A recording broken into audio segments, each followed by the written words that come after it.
Yes, welcome back to new line classes. तो आज की क्लास में मैं आपको कक्षा 10 की जो पहली प्रश्नावली है वास्तविक संख्या, उसका अंतिम पार्ट लेकर आया हूँ। पिछले 4 पार्ट में मैंने इंट्रोडक्शन क्लास, एक्सरसाइज 1.1, फिर एक्सरसाइज 1.2 और नेक्स्ट क्लास में मैंने आपको एग्जाम्पल 1 से 4 तक करवाए थे। तो आज इस लास्ट क्लास में आपके जो 3 उदाहरण बचे हैं, उदाहरण नंबर 5, 6 और 7, जो बहुत ज्यादा इंपॉर्टेंट है, इनको मैं सॉल्व करवाऊंगा।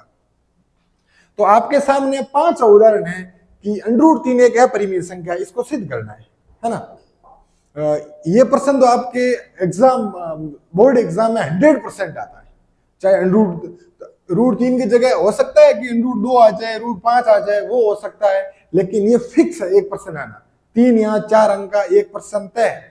तो इस प्रश्न को मेरे साथ बहुत आसान तरीके से समझिए। एक्सरसाइज में भी एक आपका प्रश्न था कि √5 को उसमें प्रूव करना था, तो उसको भी मैंने बहुत बेहतर ढंग से समझाया था, और इसको भी एक बहुत आसान तरीके से समझाने का प्रयास करता हूँ। इसको अपरिमेय संख्या आपको सिद्ध करना है। ये अपरिमेय तो है, आप पहले से ही समझ रहे हो, है ना।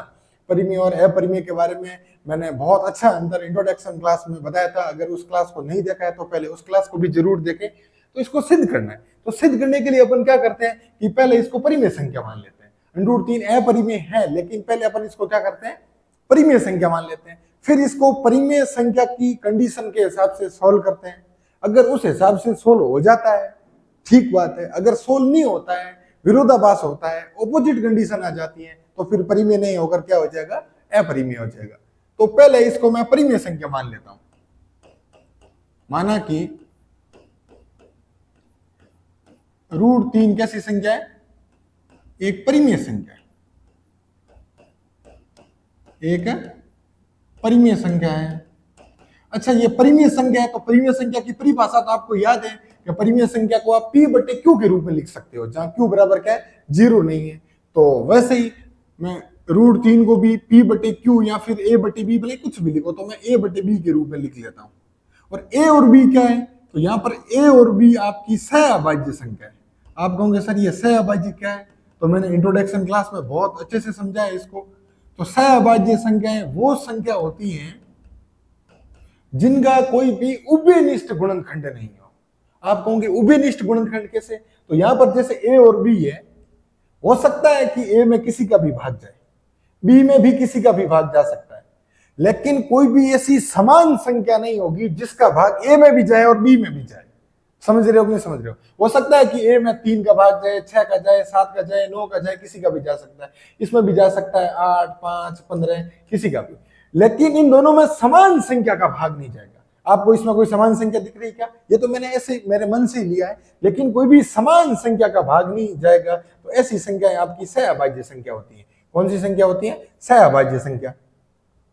तो वही अपन अब इसको आगे सॉल्व करने का प्रयास करते हैं। तो मैं √3 के बट्टे में 1 मान लेता हूं। तो b को √3 से मैंने गुणा किया, तो ये हो गया √3b, है ना। यहाँ पर क्रॉस मल्टीप्लाई किया है, और a को 1 से किया तो a। अब मैं दोनों पक्षों का वर्ग कर लेता हूं। आप कहोगे सर इससे कोई कैलकुलेशन में फर्क पड़ेगा क्या? दोनों तरफ वर्ग करने पर देखो, गणित में क्या होता है, अगर आप प्रश्न के साथ कुछ भी छेड़छाड़ कर रहे हो, तो दोनों साइड ही वही सेम छेड़छाड़ करो। इधर भी वर्ग कर रहे हो तो उधर भी वर्ग करो। इधर आप 5 को जोड़ रहे हो तो इधर भी जोड़ो। तो मैथ्स की कैलकुलेशन में इससे कोई फर्क नहीं पड़ता है, दोनों साइड समान छेड़छाड़ होनी चाहिए। तो यहाँ दोनों पक्षों का वर्ग कर लूंगा। तो यहाँ पर वर्ग करने पर क्या हो जाएगा, ये √3b है, इसके ऊपर भी स्क्वायर आ जाएगा, और a के ऊपर भी क्या आ जाएगा आपका, स्क्वायर। अब ये दोनों अंक गुणा के रूप में, इनके बीच में कोई चिन्ह नहीं है, मतलब ये गुणा में, तो दोनों अंकों का अलग अलग वर्ग होगा। तो √3 का वर्ग करते हैं तो क्या हो जाता है, इसके ऊपर से ये रूट हट जाता है, और b का तो क्या करेंगे तो क्या हो जाएगा, b²। ऐसे कैसे हो जाएगा, a का वर्ग करने पर a², और इसको मैं नाम दे देता हूँ समीकरण नंबर 1। अब समीकरण 1 से एक बहुत अच्छी बात निकल कर आ रही है। वो क्या बात है, मैं एक एग्जाम्पल के माध्यम से आपको समझाने का प्रयास करता हूँ। जैसे एक एग्जाम्पल ले लिया मैंने, 4 × 5। आप कहोगे सर ये तो इसका गुणनफल 20 हो गया। अब मुझे बताओ 20 में 4 का भाग जा रहा है कि नहीं जा रहा है? 4 का भाग 20 में 5 बार जाएगा, 5 का भाग 20 में जा रहा है। मतलब दो संख्याओं को गुणा करने पर जो आपका गुणनफल प्राप्त हो रहा है, इस गुणनफल में दोनों संख्याओं का भाग जाता है। जैसे 3 × 4 कर लिया तो क्या आ गया, 12। 12 में 3 का भाग भी जाता है, 12 में 4 का भाग भी जाता है ना। तो दो संख्याओं को गुणा करने पर आपकी जो तीसरी संख्या प्राप्त होती है, उस तीसरी संख्या में इन दोनों संख्याओं का ही भाग जाता है। तो वैसा का वैसा ही कुछ यहाँ हो रहा है। यहां आपके क्या हो रहा है, 3 और बी स्क्वायर को गुणा कर रहे हो तो ए स्क्वायर प्राप्त हो रहा है।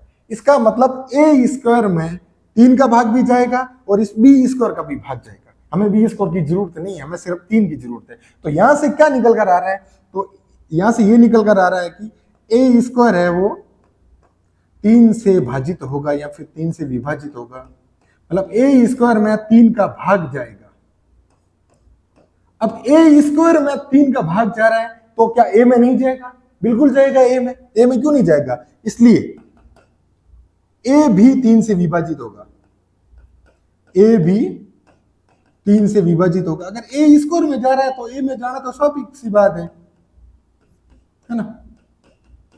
तो ए भी 3 से विभाजित होगा। ओके, चलो ए में 3 का भाग जा रहा है, यहां से ये चीज निकल कर आ रही है। ओके, अब ए में 3 का भाग जा रहा है, चलो मैं एक एग्जांपल देता हूं। यहां पर ए में 3 का भाग जा रहा है, अब ये कितनी बार जाएगा मुझे बताओ। आप बोलोगे सर अगर ए की जगह आपका 30 होता तो मैं बोल देता कि आपका भाग 10 बार जाएगा। ए की जगह अगर 60 होता तो आप बोल देते कि ये भाग 20 बार जाएगा। अब ए रह गया, पता कैसे करें? तो फिर यहां पर मैं भी कुछ गेस कर लेता हूं कि भाई ए में 3 का भाग सी बार जाएगा, और तो क्या करें बोलो। अब ए में 3 का भाग देना, इसकी जगह कोई संख्या नहीं है तो मैंने मान लिया कि ये सी बार भाग जाएगा। अच्छा, तो यहां पर मैं क्या करता हूं, वापस से क्रॉस मल्टीप्लाई कर लेता हूं। तो ए को ए से किया तो ए ही आएगा, और 3 को सी से गुणा किया तो क्या आ जाएगा, आपका 3c आ जाएगा। यहां पर क्या करता हूं मैं, इसको समीकरण नंबर 2 दे देता हूं। ठीक है, चलो इसको 2 नहीं देता हूं ना, 2 कुछ आगे आएगा, वहां देंगे अपन। ओके, तो अब मैं पुनः समीकरण 1 से समीकरण 1 को यहां लाता हूं, तो मैं लिख लेता हूं कि पुनः समीकरण 1 से, पुनः समीकरण 1 से। तो समीकरण 1 क्या है उसको वापस यहां लाओ। तो समीकरण ए है कि 3b स्क्वायर बराबर ए स्क्वायर, 3b स्क्वायर बराबर क्या हो गया, ए स्क्वायर। अब यहां पर क्या करता हूं मैं, ए की वैल्यू तो आपके पास पड़ी है तो वो ए की वैल्यू यहां डाल देता हूं। तो देखो 3b स्क्वायर की जगह तो 3b स्क्वायर। अब ए का मान 3c है तो ए स्क्वायर होगा तो क्या होगा, तो 3 का तो वर्ग हो जाएगा 9 और c का हो जाएगा c स्क्वायर। सही है। अब ये 3 यहाँ बी स्क्वायर के साथ गुणा में इधर आएगा तो भाग में आएगा, तो 3 का भाग 9 में 3 बार जाएगा, तो यहां से आपका बी स्क्वायर बराबर क्या आ जाएगा, 3c स्क्वायर। इसको मैं दे देता हूं समीकरण नंबर 2 नाम। अब यहां से क्या रिजल्ट निकल कर आ रहा है आपको पता है, 3 और c स्क्वायर, 3 गुणा c स्क्वायर है ना, इनके बीच में कोई चिन्ह नहीं है, इनको गुणा करने पर आपका बी स्क्वायर आ रहा है। इसका मतलब ये हुआ कि बी स्क्वायर में आपका 3 का भी भाग जाएगा और बी स्क्वायर में सी स्क्वायर का भी जाएगा। हमें सी स्क्वायर की जरूरत है नहीं, तो ये चीज तो स्पष्ट हो गई कि बी स्क्वायर में 3 का भाग तो जाएगा। तो यहां से क्या निकल कर आ रहा है कि बी स्क्वायर है वो 3 से विभाजित होगा। मैं ऊपर लिख लेता हूं, है ना। तो समीकरण 2 से क्या स्पष्ट हो रहा है कि बी स्क्वायर है वो 3 से विभाजित है, मतलब बी स्क्वायर में 3 का भाग जा रहा है। अगर बी स्क्वायर 3 से विभाजित है तो बी नहीं होगा क्या, तो बी तो होना तय है, इसलिए बी भी 3 से विभाजित होगा।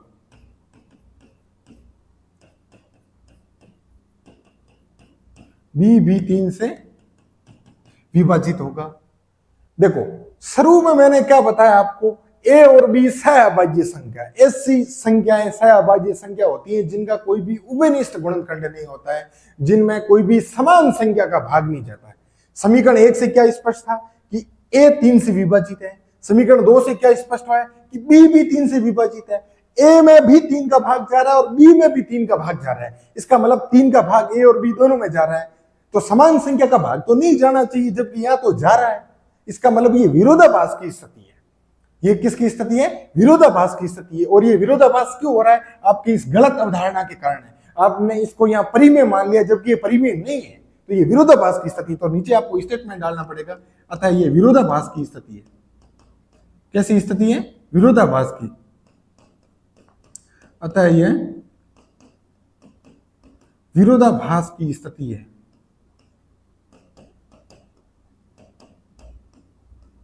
जो हमारी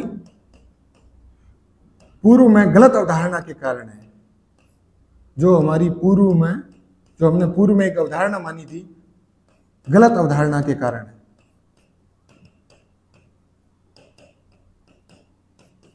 गलत अवधारणा के कारण है। ये चीज आपको बहुत अच्छे से मैंने समझाने का प्रयास किया है और मुझे लग रहा है कि आपको बहुत बेहतर ढंग से समझ में आ गई होगी। अगर ये प्रश्न आपको समझ में आ गया है तो ये समझ लो कि आपके बोर्ड एग्जाम में 3 से 4 अंक अभी से फिक्स हो गया है। अगर इससे संबंधित कुछ डाउट है तो आप मेरे से कमेंट सेक्शन में जरूर पूछे, इसको मैं और बेहतर ढंग से समझाने का प्रयास करूंगा। तो ये आपका उदाहरण नंबर 5 था। अब अपन उदाहरण नंबर 6 की तरफ बढ़ने का प्रयास करते हैं। यहां भी वही सेम करना है। दर्शाइए कि 5 माइनस रूट 3 एक अपरिमेय संख्या है। इसको भी सिद्ध करना है कि अपरिमेय कैसे है ना। तो वही इसको भी परिमेय मान लेते हैं। माना कि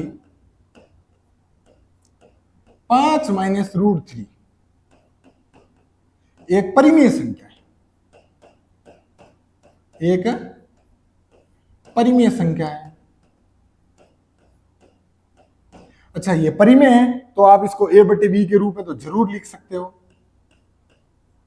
5 माइनस रूट 3 बराबर a बटे बी। यहां पर a और b क्या है? a और b आपके पूर्णांक भी सहअभाज्य संख्या है और पूर्णांक भी है। ये चीज भी ध्यान रखना है, सहअभाज्य संख्या और साथ में क्या है? पूर्णांक। आप कहोगे ये सर क्या है? तो a और b ये सहअभाज्य तो है, इसके साथ साथ ये पूर्णांक भी है ना। पूर्णांक क्या होते हैं? पूर्णांक होते हैं आपके, पूर्णांक देखो नाम से ही पता चल रहा है पूर्णांक क्या है? पूर्णांक, पूर्ण धनांक। कोई भी अंक आपका पूर्ण है वो सब के सब पूर्णांक है। तो कौन से अंक?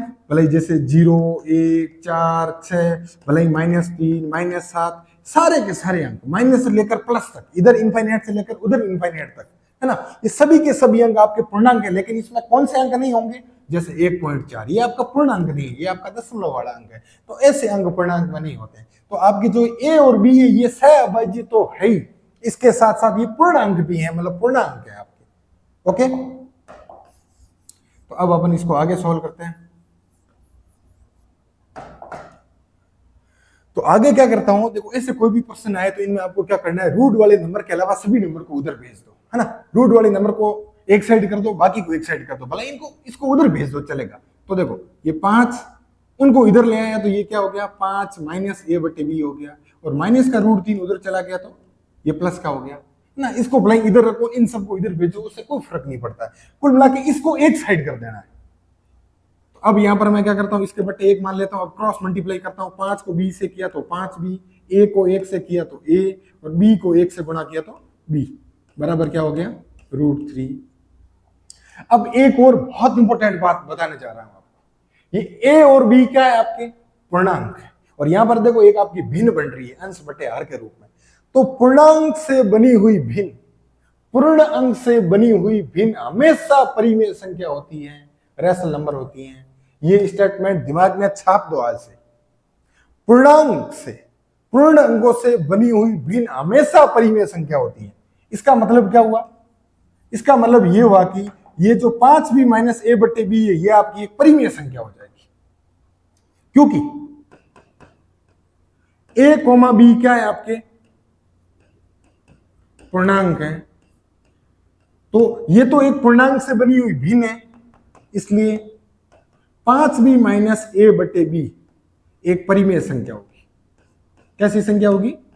ये तो एक परिमेय संख्या होगी।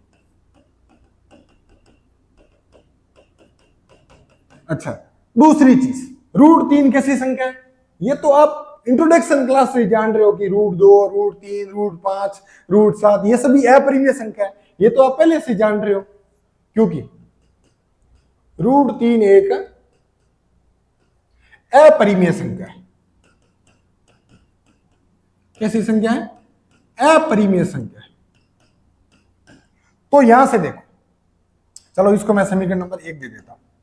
ये तो है आपका परिमेय और ये है अपरिमेय। परिमेय और अपरिमेय बराबर कैसे आ रहा है भाई? परिमेय और अपरिमेय कभी बराबर हो सकता है क्या? कभी नहीं हो सकता। तो समीकरण 1 से ये तो है आपका परिमेय,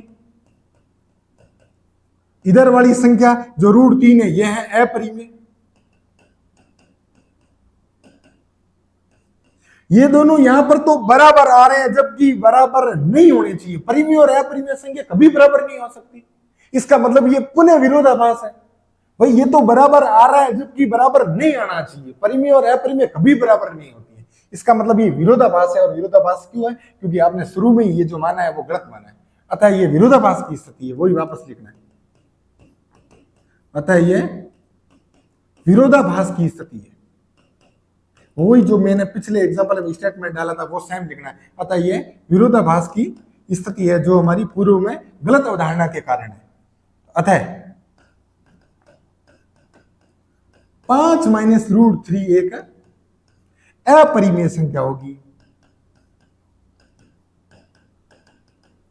ये स्टेटमेंट आपको एग्जाम में ऐसा कोई प्रश्न है तो उसके पीछे लिखना है ना। स्टेटमेंट नहीं लिखोगे तो आपके मार्क्स कट जाएंगे। ये सबसे ज्यादा इंपॉर्टेंट स्टेटमेंट है। अतः ये विरोधाभास की स्थिति है जो हमारी पूर्व में गलत अवधारणा के कारण है। अतः 5 माइनस रूट 3 एक अपरिमेय संख्या होगी। तो आपका जो एग्जाम्पल नंबर 6 था, इसको मैंने बहुत बेहतरीन तरीके से आपके बीच में सॉल्व करवाया और मुझे लग रहा है कि ये आपको अच्छे से समझ में भी आ गया होगा। उदाहरण नंबर 7 की तरफ बढ़ते हैं। लास्ट एग्जाम्पल आपका, दर्शाइए कि 3 रूट 2 एक अपरिमेय संख्या है। इसको भी उसी क्वेश्चन की तरह वैसे का वैसे परिमेय मान लो। माना कि 3 रूट 2 एक परिमेय संख्या होगी। कैसी संख्या है? एक परिमेय संख्या है। अच्छा, परिमेय है तो आप a बटे बी या p बटे क्यू के रूप में लिख सकते हो।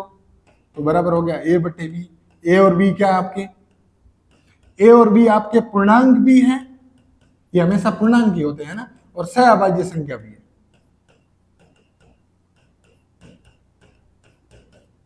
ओके, तो मैंने लास्ट एग्जांपल में क्या बताया था कि रूट के अलावा सभी नंबर है उनको राइट साइड में भेज दो, है ना। रूट को एक साइड, उनको एक साइड।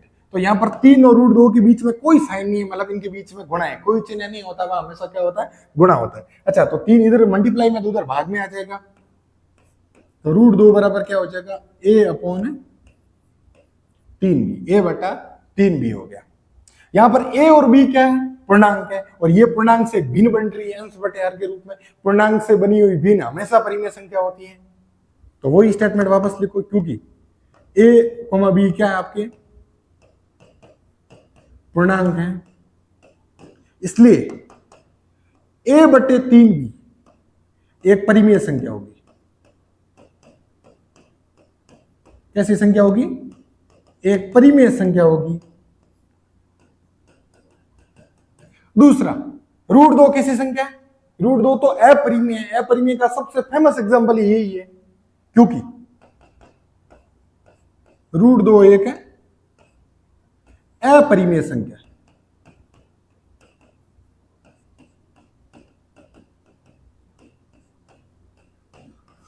अच्छा, इसको एक समीकरण नंबर 1 दे देता हूं। तो समीकरण 1 से चेक करो, रूट 2 कैसी संख्या है? अपरिमेय।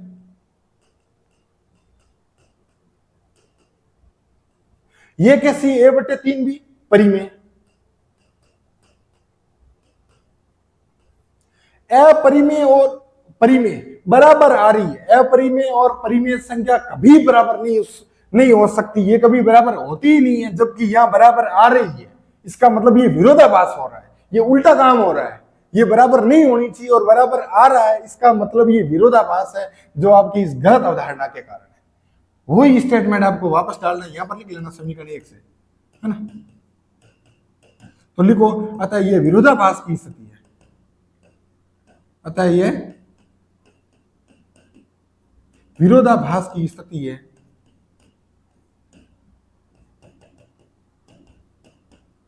जो पूर्व में गलत अवधारणा के कारण है। पूर्व में गलत अवधारणा के कारण है। अच्छा, विरोधाभास हो रहा है, इसका मतलब हमने परिमेय माना, तो ये परिमेय नहीं है। इसलिए 3 रूट 2 एक परिमेय संख्या होगी, अरे सॉरी, एक अपरिमेय संख्या होगी।